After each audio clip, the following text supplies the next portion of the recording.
নমস্কার বন্ধুরা, আজকে আপনাদের দেখাবো পটল পোস্ত। এর জন্য লাগছে পটল আমি একটু খোসা রেখে একটু করে ছাড়িয়ে দুই ধারে কাট করে নিয়েছি। এইভাবে সমস্ত পটলগুলো কেটে নিতে হবে, তাহলে এর মধ্যে মশলা নুন ঝাল খুব সুন্দর করে ঢুকবে আর খেতেও দারুণ লাগবে।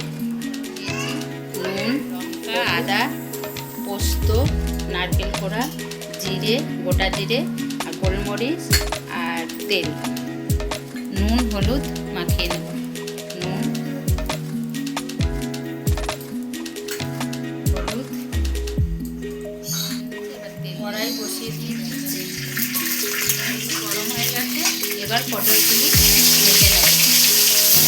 পটলগুলি ভেজে ভাজা হচ্ছে, এদিকে আমি বাটনাটা করে নেব। কাঁচা লঙ্কা, আদা, জিরে,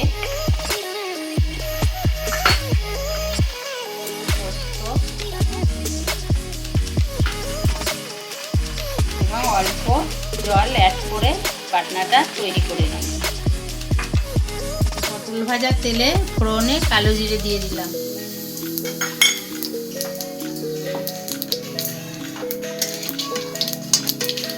এরপর আগের থেকে তৈরি করা বাটনাটা দিয়ে দিচ্ছি।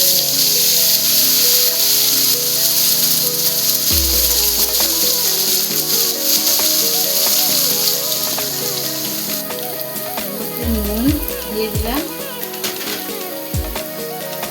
হলুদ দিয়ে দিলাম।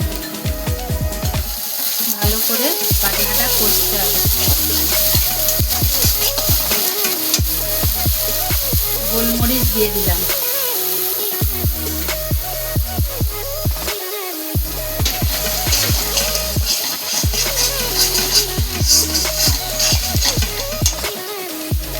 এক চামচ চিনি দিয়ে দিলাম।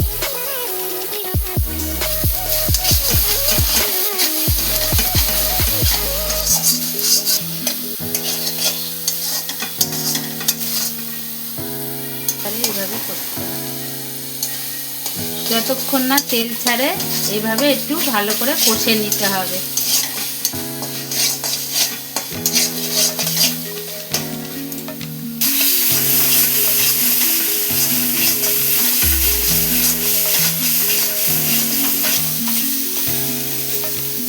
দেখুন মশলা থেকে তেল ছেড়ে দিয়েছে। এবার পটলগুলো দিয়ে দেবো। কিছুক্ষণ নাড়াচাড়া করে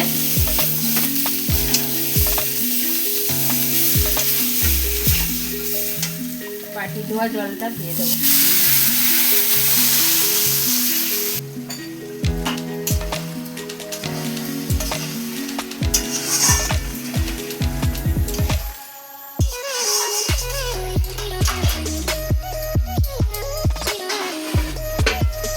মিনিটের জন্য ঢেকে দেব। এবার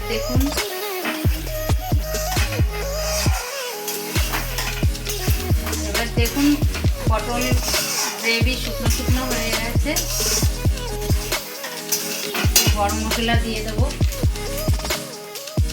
গরম মশলা দিয়ে দিলেই আমার রেডি নারকেল দিয়ে পটল পোস্ত।